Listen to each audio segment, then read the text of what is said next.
Hello folks, I'd like to share a little something with you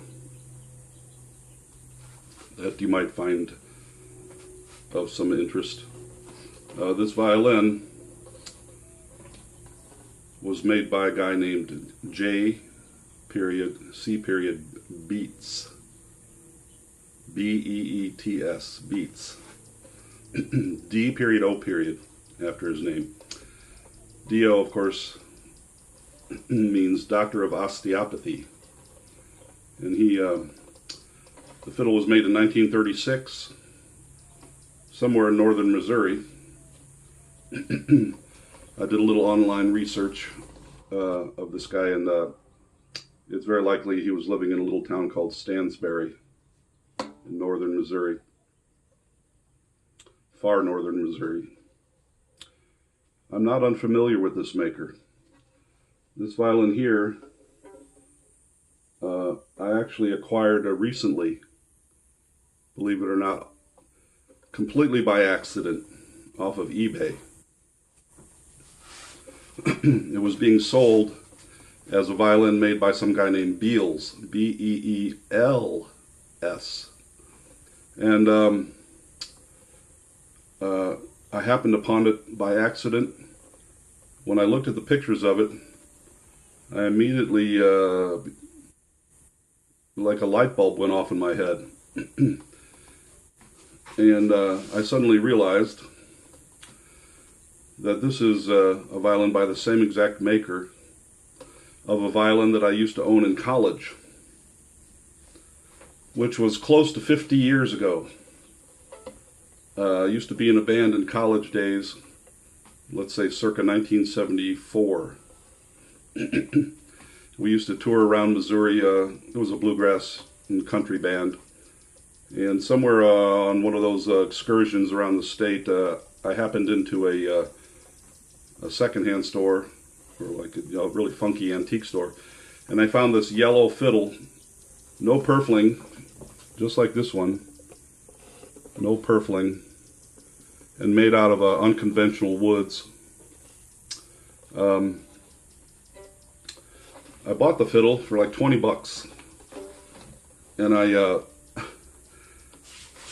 was together enough to actually put some strings on it. I didn't have to do too much to it other than stick a bridge under it, or stick a bridge on it, put some strings on it, and start playing it.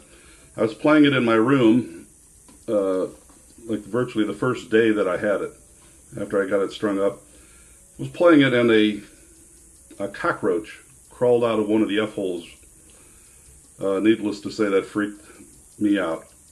And I shook the cockroach off of the fiddle. I thought, wow, that's really weird. Kind of creepy. I thought, well, okay, whatever, you know. So I continued to play it, and another one crawled out. The second one crawled out.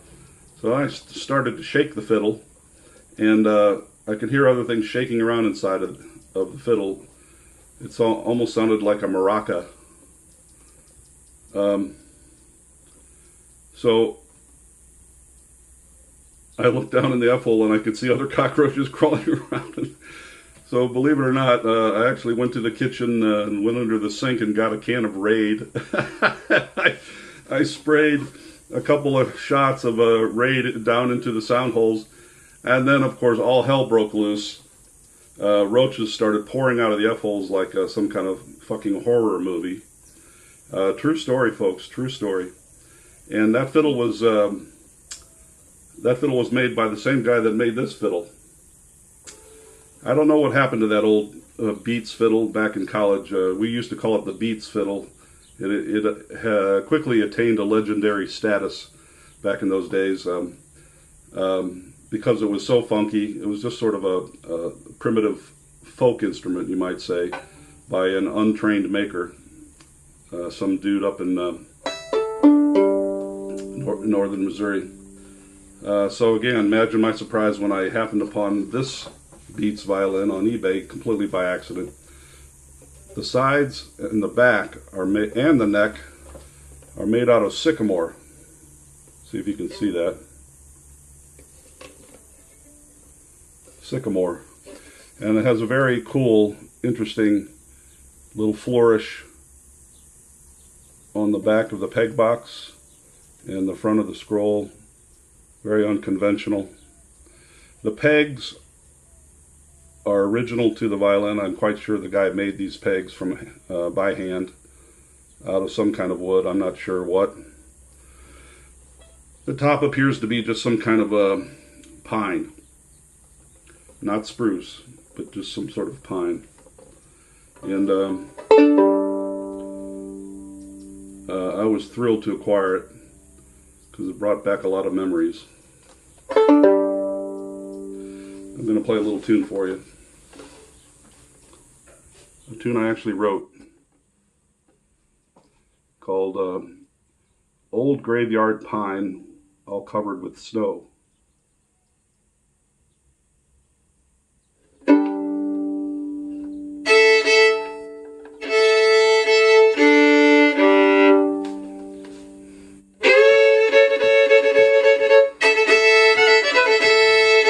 Let's try that again.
There you have it, folks.